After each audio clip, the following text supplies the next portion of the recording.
Bienvenidos a Vamos a Exigirnos, el podcast donde exploramos lo que sucede cuando decidimos ir más allá de nuestros límites.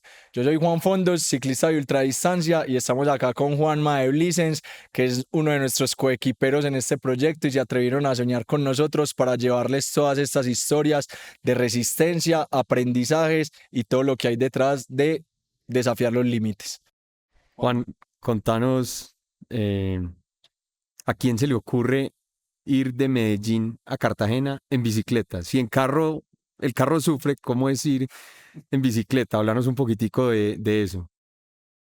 Bueno, esa es una historia bien interesante que tiene en realidad sus inicios mucho antes de que sucediera como tal. Eso sucede en el año 2023 a finales, en diciembre.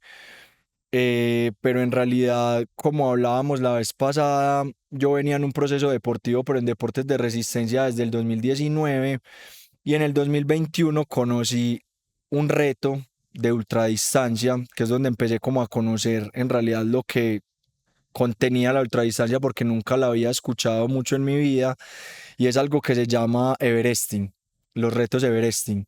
Y la ultradistancia es, explicar un poquitico como de contexto acerca de la ultradistancia. Bueno, sí, muy importante. En ciclismo, la ultradistancia se empieza por decir como a medir o se empieza a considerar ultradistancia cuando uno hace un recorrido que tenga más de 200 kilómetros. Digamos que tocar los 200 kilómetros ya es considerado como la entrada a la ultradistancia. Y de ahí en adelante se hacen retos progresivos de 200, luego 300, 400, 600, y hay ultradistancias de hasta 15.000, 16.000 kilómetros con mucho desnivel. Entonces eso ya depende obviamente hasta dónde uno quiere llegar y dónde va poniendo esos límites.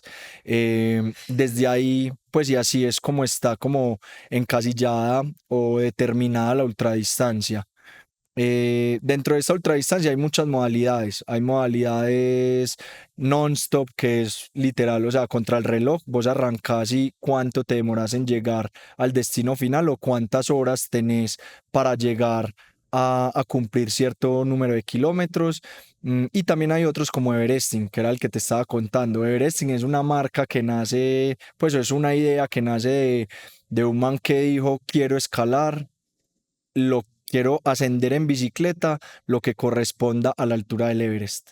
Entonces el Everest tiene 8.850 metros de altura. Entonces él dijo, listo, yo quiero hacer 8.850 metros de desnivel acumulado, pero en un solo ascenso. Y se inventó lo que hoy conocemos y por ahí oímos cada vez más, que se llama como un Everest. ¿Y eso cuántas palmas son? De hecho, palmazos como tal vienen siendo 11 ascensos a palmas. Es subir desde el country, teniéndolo en cuenta desde el country, que es como la que conocemos acá y hacemos más generalmente, serían 11 ascensos. Si lo ponemos desde abajo, desde San San Diego. Diego, serían 9. Porque esto es más o menos pues el desnivel que tiene Palmas. Entonces, en realidad fue por ahí por donde empecé. Alguien, de hecho, una amiga ciclista, Dora, que es muy tesa en ultradistancia también, en algún momento me dijo como, negro, mira, van a hacer un evento acá en Medellín que se llama Everesting, lo hicieron el año pasado, yo lo voy a hacer este año, vos lo deberías hacer. Yo ya venía haciendo fondos más largos, 200, 250, conociendo como lo que es andar más de 6, 8, 10 horas sobre la bici. eh, y se me plantea eso y yo me quedo pensando como, ¿qué se sentirá subir 11 veces palmas? Es que eso es un montón de palmazos. Yo máximo había hecho 2 ascensos en algún entrenamiento, que uno llegaba al alto y decía, no, está lloviendo en Oriente o se ve como que está lloviendo para esos lados de Oriente. Para abajo. Bajemos palmas y volvamos a subir porque hay que cumplir el entrenamiento, pero hacer 11 ya era una cosa bien compleja, pues, o por lo menos ya era un reto muy grande que nunca en mi vida me había planteado. Hacer ese montón de ascensos, de desnivel acumulado y ese montón de horas y de kilómetros era como, bueno, esto ya es algo bien responsable. ¿Y qué tal es el paisaje 11 veces igual? ¿Causa algo de monotonía o en realidad se disfruta de la misma manera? Yo creo que En ese Everesting, que es el único Everesting que yo he hecho en realidad en la modalidad de Everesting, que es ascender 8800 en el mismo puerto, eh, yo en ese momento lo logré. Fueron aproximadamente 15 horas desde que inicié hasta que terminé. Lo sufrí muchísimo, yo no estaba preparado completamente, pues y físicamente sobre todo, para completar esa cantidad de kilómetros y de ascenso. Después, como el octavo, me empecé a encalambrar, tuve que parar un buen rato, comer muy bien, reponer como las sales y en realidad reponerme pues el glucógeno muscular comiendo bien para poder terminar los restantes.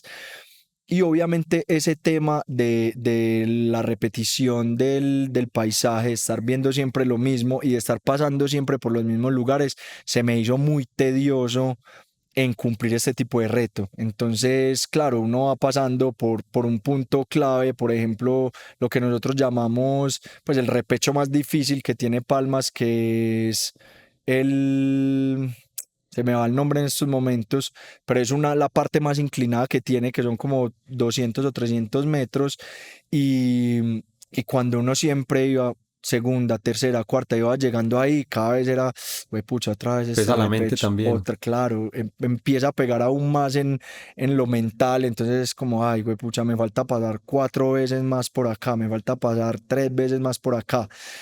Sin embargo, uno también encuentra pues como temas mentales de ir restando y bueno, listo, ya no tengo que pasar sino 3 veces por el peñasco. Ese es el nombre de ese repecho. Ay, ya solo me faltan 2 veces por el peñasco.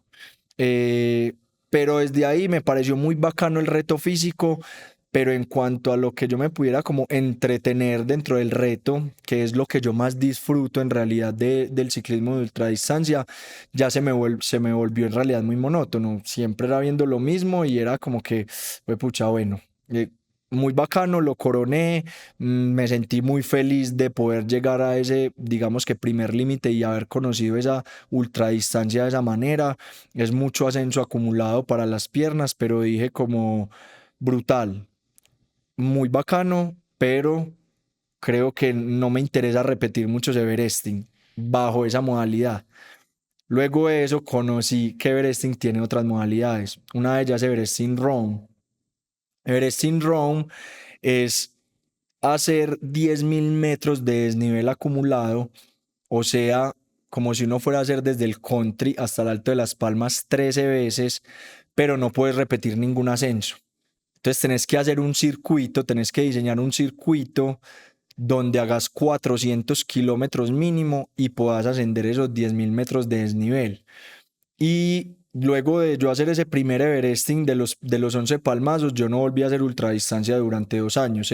Ahí seguía en el triatlón, yo hice un montón de 73, hice como 4 o 5, muchos olímpicos en Guatapé, pues me moví acá en Colombia en varios de esos eventos y entonces yo seguía en eso hasta que se me plantea o se plantea por varios eventos que se venían haciendo acá en Medellín, principalmente el Everesting Rome, que tampoco lo conocía. Cuando me lo plantearon, por la misma organización que había hecho el del 2021, me dieron como, Juan, mira, es que yo ya ahí me estaba moviendo haciendo también distancias más largas, pero por pasión, como hoy voy a ir a hacer 300 kilómetros, 250 recorridos más largos de pueblos más lejanos, pero que a mí me gustaba disfrutar eso, irme, conocer un pueblo, pasar por unas veredas y volver a Medellín por la noche. Entonces me dijeron, mira, hay este reto, se llama Everesting Rome y hay que hacer esto, y trazaron una ruta que yo la vi, yo dije, güey, pucha, qué es esa locura de ruta, pero qué brutalidad, porque yo ya conocía muchos de esos paisajes, uno de ellos porque era el pueblo de la familia de mi mamá, entonces me movía también mucho desde ahí, como, hey, qué bacano pasar por Caramanta, pero qué bacano pasar por Caramanta haciendo semejante ultradistancia, tratando de hacer 400 kilómetros con 10.000 de desnivel. Entonces fue casi que un sí inmediato. Yo dije sí, pero ahí estábamos como a 6 meses y dije sí, pero esta vez sí me voy a preparar muy bien. Voy a entrenar muy bien para llegar realmente bien entrenado a ese Everesting Roam y no sufrirlo, sino disfrutar. O sea, siempre hay sufrimiento, pero disfrutarlo también, disfrutarlo en medio de esa exigencia pues que tenía todos esos kilómetros.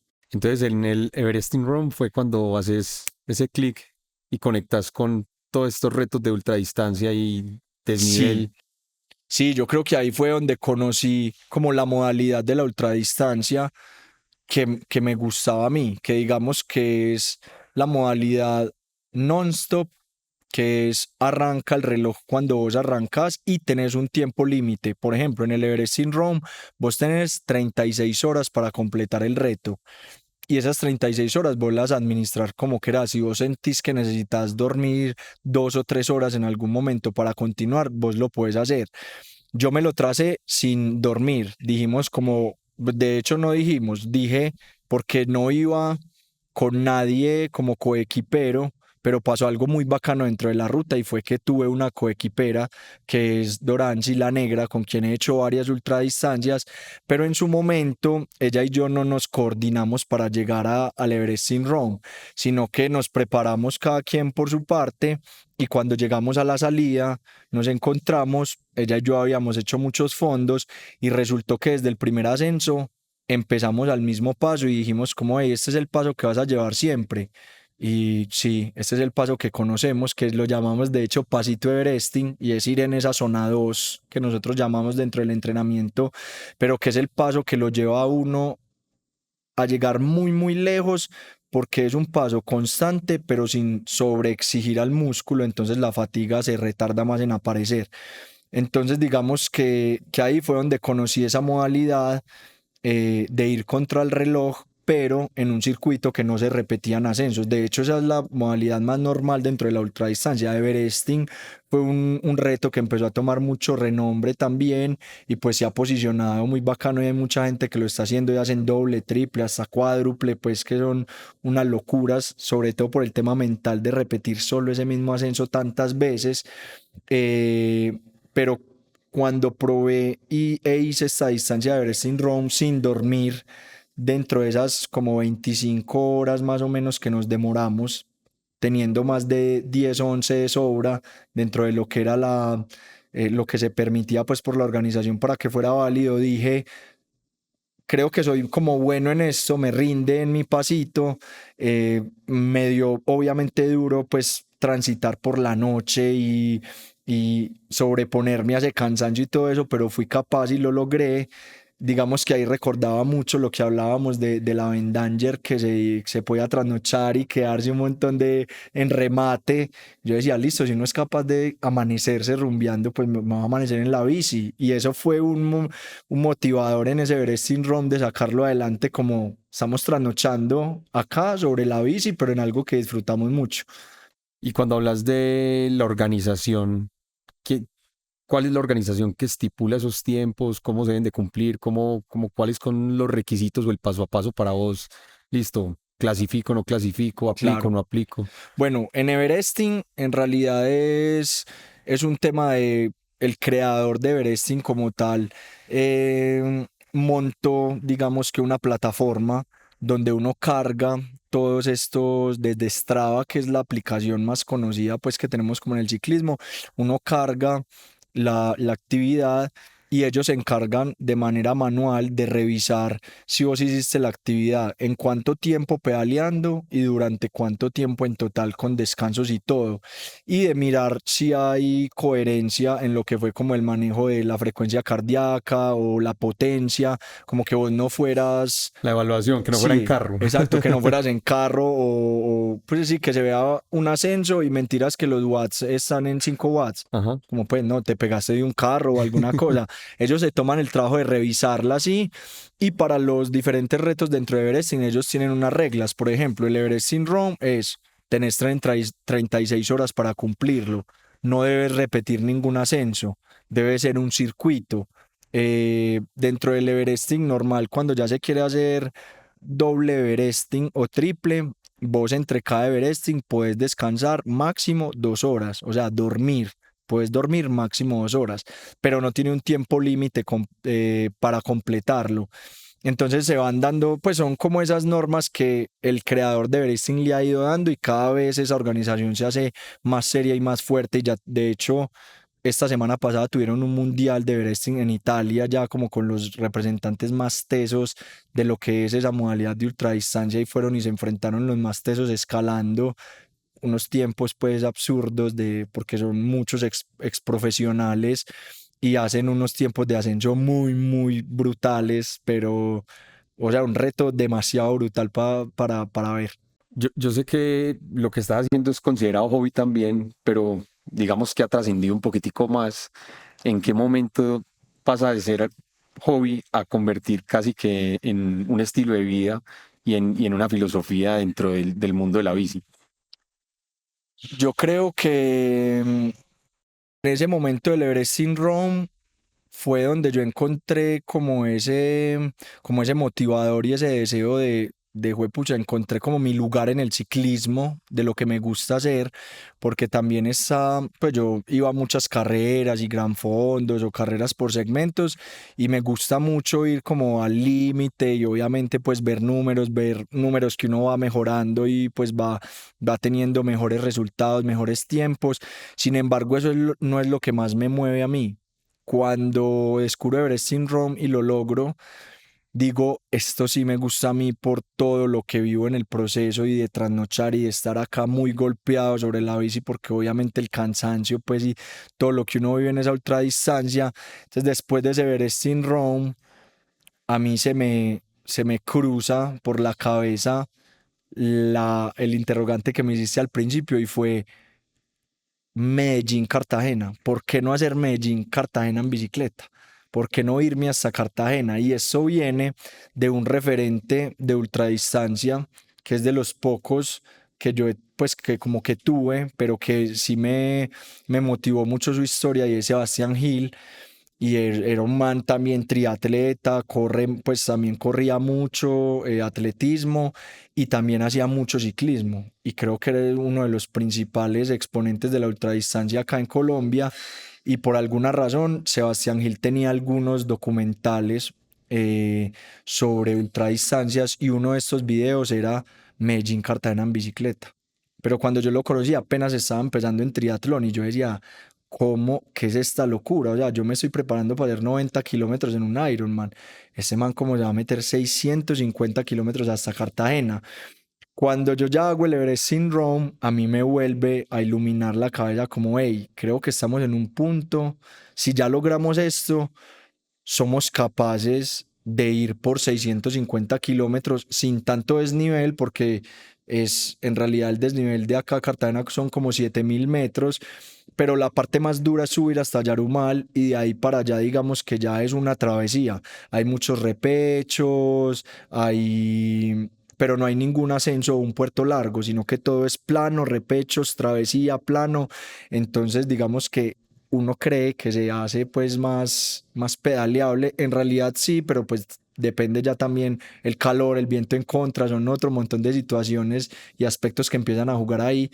Pero ahí yo dije como, si yo logro esto y si me siento tan apasionado por esto, ya esto deja de ser un hobby, ya se me mete mucho más en yo quiero cada vez ir superando un poquito más esas marcas de distancia y tiempo que voy haciendo dentro de la ultradistancia, no contra nadie. De hecho, creo que Sebastián Gil tiene un registro tremendo de Medellín a Cartagena, no sé cuánto debe ser, pero estoy seguro que mucho mejor que el mío, porque es un ciclista pues y un deportista muy teso. Pero yo sí siempre me empecé a medir contra mí, contra mis propias marcas, entonces siempre fue muy interesante y muy retador como ir persiguiendo ese, bueno, 400, vamos a 650, pero entonces ya tiene que ser con mucho más juicio y disciplina esa cantidad de horas que tengo que pasar sobre la bici para poder lograr Como una esos estrategia, volúmenes. se plantea Sí, la estrategia del exactamente. recorrido, de aquí para, pues me imagino que debe ser toda una ciencia Sí, no, poder. total. Pues de hecho, ya entrando exactamente en ese que fue la travesía Medellín-Cartagena, ahí creo que fue donde nace realmente Juan Fondos. Ese fue como el nacimiento del nombre de pasar de Juan Avendaño a decir, pucha, me voy a llamar Juan Fondos y Juan Fondos es porque me apasiona la larga distancia, los fondos, este tipo de temas y vamos a empezar a hacer un montón y me empecé a encarretar con el tema del contenido y dije, vamos a trazarnos esto. Y sucedió algo muy bacano y muy bonito también en este proceso, que fue que una marca muy, muy grande de acá, de Colombia, puede ser la mejor en ropa de ciclismo, que es Suárez, me había llamado para que hiciera un casting y unas fotos y unos videos en letras. Y dentro de esto yo les digo, hey, ¿saben qué? Venga, a mí se me ocurrió esto, me quiero ir de Medellín a Cartagena. Y ellos como, ¿qué? ¿Pero en cuántas etapas? Y yo, no, en una etapa, me voy a ir en un solo tirón. Y ellos, ¿y cuándo lo pensás hacer? Y yo como, pues a final de este año. Y me dijeron, ¿sabes qué? Nosotros vamos a hacer la marca de Ironman Cartagena este año. ¿Por qué no hacemos un desarrollo donde Juan Fondos con Suárez llegue de Medellín a Cartagena? Entonces nos montamos, fue en una película ya también con Suárez y yo dije, no, o sea, ya tengo este apoyo, fue como ese espaldarazo. Ya me faltaba el otro que era mi pareja, Manu. Yo dije, bueno, le voy a plantear esto a Manu, pero ya con total realidad de que vámonos a Cartagena, pero necesito que me acompañes, que me apoyes, o cómo lo ves tú. Y le digo, Manu, mira, amor, tengo este sueño literal, me tras esta meta, ¿qué opinas? ¿Nos vamos o qué? Y yo no sabía, pues no sabía cómo que esperarme porque es que, güey, pucha, es un viaje en carro, pero detrás de un ciclista muy, eso es algo muy, muy exigente en realidad. Y Manu me dice, amor, ¿cómo así? Hágale, vámonos. Yo, ¿qué? En serio, yo sí, dale, si vos lo querés hacer, yo te apoyo y yo voy a estar detrás de vos cuidándote, pues y apoyándote. Y yo dije, no, güey, pucha, ¿qué? Entonces ya me le monté full a la película del Juan Fondos, como listo, este va a ser como el hito importante para iniciar como para que este nombre realmente sea digno de ese Juan Fondos full. Y tras eso venía todo el entrenamiento desde el Everest in Rome, que fue en mayo. Eso fue a finales de noviembre. Yo nunca dejé de entrenar ahí y me empecé a enfocar mucho en, obvio, hay que hacer 650, seguramente van a hacer más horas sobre la bici, más horas sin dormir. Y nos le montamos y nos embarcamos en ese viaje que fue una travesía bien, bien interesante. En la preparación para estos fondos, me imagino que lo importante es ir sumando kilómetros, más no hacerlo como un entrenamiento de 650 derecho. No, uno llega a esa distancia en el reto como tal. De Perfecto, hecho, eso súper. puede tener un símil como con la maratón. Las Ajá. personas que entrenan para maratón, creo que el entrenamiento más largo suele ser como hasta 32 o 35 kilómetros, si no estoy mal. Acá es así, es acumular volumen durante la semana, pues durante las semanas y los meses que vas entrenando hasta que vayas llegando a volúmenes muy altos en esas últimas semanas. Por ejemplo, previo a esos 650, seguramente yo tuve un par de semanas donde iba llegando a los 650 o 700 kilómetros en total de entrenamiento durante esa semana, para que el cuerpo asimilara esa carga que iba a tener que tener pues en ese momento, pero en realidad uno nunca llega hasta eso. Creo que el más largo que pude haber hecho en preparación después del Everest Run, pues uno descansa, descarga, vuelve y arranca, y en ese ciclo pude haber hecho 300, pero hasta ahí. Y esa es la manera como uno lo va llevando. Entonces sí, creo que esa es la, Y la en, manera. en, en esos 650 kilómetros, algo loco de lo que te puedas acordar, No fue que haya pucha. pasado, que... No, no, esa historia es bien interesante. Esa historia, decidimos salir de Medellín a eso de las 4 de la mañana. Decidimos, digo, con una amiga, Susana, que me dijo, hey, yo me quiero montar un poquito en ese recorrido, hasta dónde voy con vos, no sé qué. Yo le dije, vamos. Ella de hecho trabaja con Suárez, entonces aprovechamos como para hacer también contenido. Y ella me dijo, no, yo voy con vos hasta Santa Rosa de Osos o hasta Yarumal. Yo le dije, listo, vámonos. Pero entonces lo que vamos a hacer es llevémonos una moto que nos acompañe para que a Manu no le dé tan duro esa salida desde tan temprano, porque es que para acabar de ajustar madrugar. Entonces yo le dije a Manu, no, trata de salir más tarde, o sea, de dormir normal tu noche, te levantas y nos alcanzas hacia Yarumal. y arrancamos pues un amanecer súper bonito llegando a Matasanos, toda esa travesía muy bacana, un clima perfecto. eh, Llegamos hasta Yarumala a desayunar, ahí Susi ya se montaba pues al carro y se volvía, Manu me llegó y ya empezamos fue a bajar a Puerto Valdivia y a hacer todo ese trazado hacia Caucasia. Entonces nos íbamos hacia Caucasia, ya empieza a entrar la noche, ahí nos cambiamos, pues yo me cambié de lo que tenía porque había sudado mucho durante la tarde, estaba haciendo bastante calor, entonces yo ahí sí lo que hago es tratar de evitar la sal al máximo, sobre todo pues en la entrepierna, porque eso lo empieza a raspar a uno muchísimo. Y entonces ya nos adentramos en la noche yendo hacia Planeta Rica y eso era 30 de noviembre. Ya iba a ser 1 de diciembre al otro día, nos estábamos perdiendo la alborada acá en Medellín, que siempre ha sido así. Entonces ahí, por ejemplo, ahí yo pensaba mucho como, uy, el Avendanger de hace unos años nos estaría perdiendo esta alborada y hoy estamos a punto de transitar esta alborada muy lejos, pero por acá ni nos vamos a dar cuenta que es una alborada. Y mentiras que cuando empezamos a cruzar de puerto Planeta de Rica. Planeta Rica hacia San Pues, Chinú, todos estos pueblos que van hacia Sincelejo, pues empezó a entrar la medianoche y hacían pequeñas alboradas en todos esos pueblos, entonces un montón de gente afuera tirando uno que otro volador y con obviamente vallenatos y música durísimo, gente súper enrumbada por ahí en las calles, no al nivel que se vive pues obviamente acá en Medellín, pero allá sí se estaba también viviendo que entraba diciembre y ahí era como que, ay, fue pucha, estoy viviendo la entrada de diciembre que pues en años anteriores la vivía era rumbeando y para dónde vamos y dónde vamos a recibir diciembre y ahora estoy en esta travesía.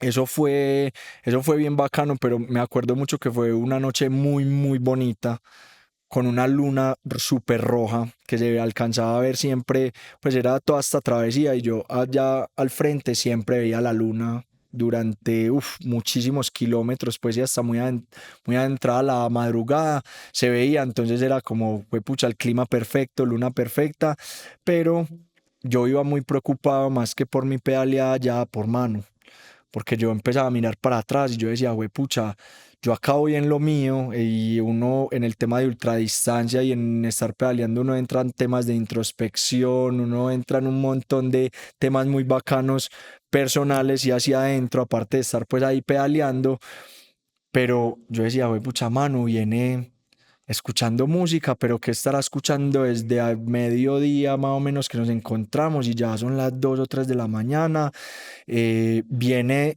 no vamos por un plano, entonces no es que yo pueda ir a 30, 35, 40 kilómetros por hora, ya viene a 15, 20, 25, 20, entonces eso es, o sea, tendes a dormirte más fácilmente, entonces ya yo empecé a mirar para atrás, la veía muy, muy cansada y decidimos, no, ven, y cuando lleguemos allí a Chinú, vamos a ver si encontramos donde puedas vos descansar y yo aprovecho, me baño, como, alzo los pies un rato también y descanso, pues igual nosotros acá esto no es un reto ni siquiera contra nadie, ni contra el reloj de nadie, es llegar a Cartagena en la bici, en este único tirón.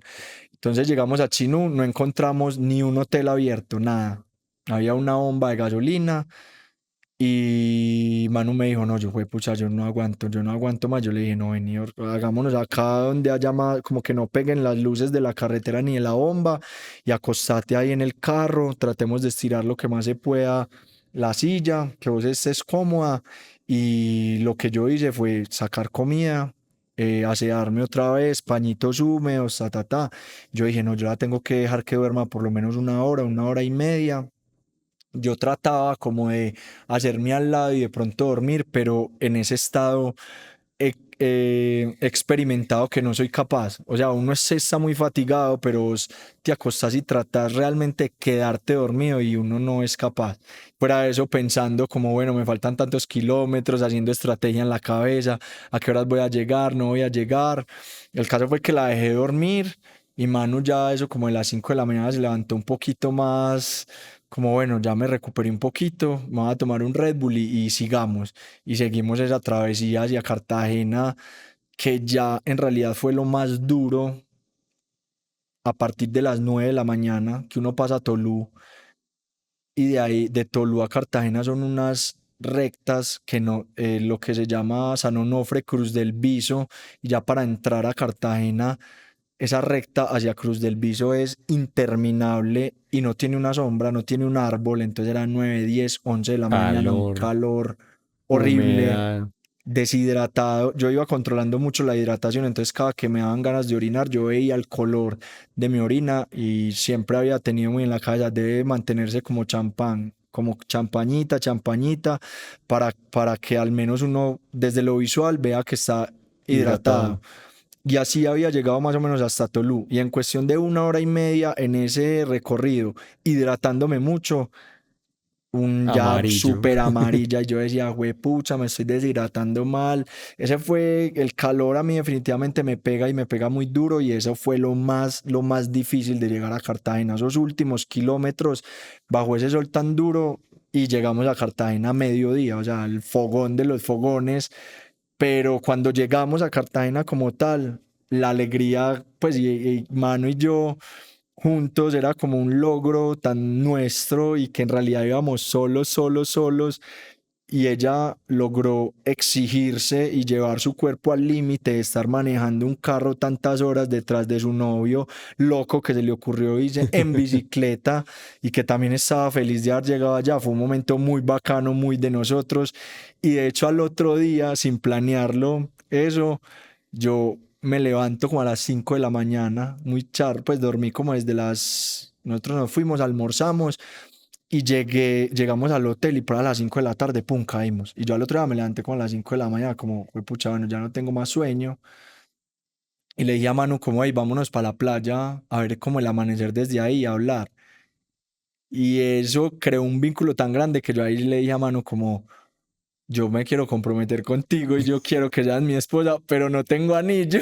Yo esto no lo planeé. Y eso fue, pues, fue muy lindo y fue una historia muy bonita de nosotros, pero era como, ¿y el anillo para cuándo?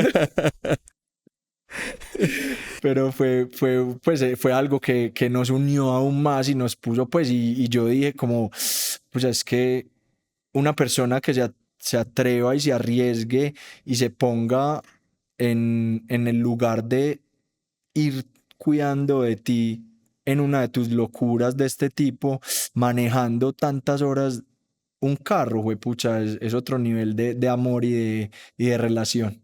¿Qué le dirías a alguien que tiene algún reto en la cabeza y quisiera como explorarlo? Bueno, no, me parece que la vida es de eso, es de retarse y es importante que estos retos se lleven con responsabilidad. A mí lo que me parece más importante de todos estos retos es, hay que hacerles frente, uno es capaz de muchísimas más cosas de las que se imagina y eso pues es una prueba evidente desde muchos aspectos diferentes, tanto en el deporte como en lo empresarial, en lo personal. Creo que en todos he llegado a niveles que nunca me había imaginado, pero creo que también he tratado de hacerlo de manera muy responsable. En algunos momentos no, y eso me ha enseñado mucho para que en los nuevos proyectos y los nuevos retos sí los enfrente de esa manera. Me parece que lo más importante es ir progresivo, lograr hacer las cosas progresivas. A mí me parece que es bien importante ser muy consciente de ese proceso, de que los procesos se deben respetar y se deben llevar de buena manera para que el fin al que querés llegar le llegues bien, porque una cosa es hacer un reto o trazarse un reto de lo que sea, de ultradistancia, un reto personal, de lo que sea, y llegar muy a las patadas y muy aporreado y después decir, güey, pucha, yo ya no puedo más con esto, a llegar a un reto, pero decir, güey, pucha, estoy cansado, me costó mucho, pero quiero seguir y puedo seguir, y no quedé súper mal después de este reto, sino que obviamente estoy cansado y fatigado, pero uff, qué bien que lo logré y llegué en buen estado.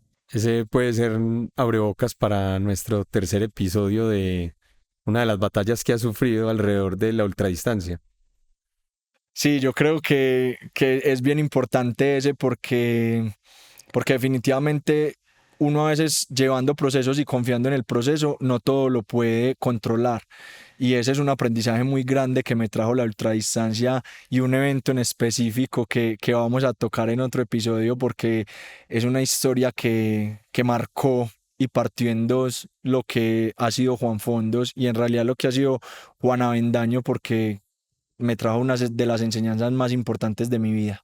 Esperamos que hayan disfrutado este capítulo, este primer testimonio de Vamos a Exigirnos, de la mano de Juan Fondos, y un abrebocas para lo que va a ser nuestro tercer episodio, el Alto de Letras. Muchísimas gracias en serio por estar conectados y escuchando este podcast, y se vienen historias brutales. Esperamos que sigan ahí.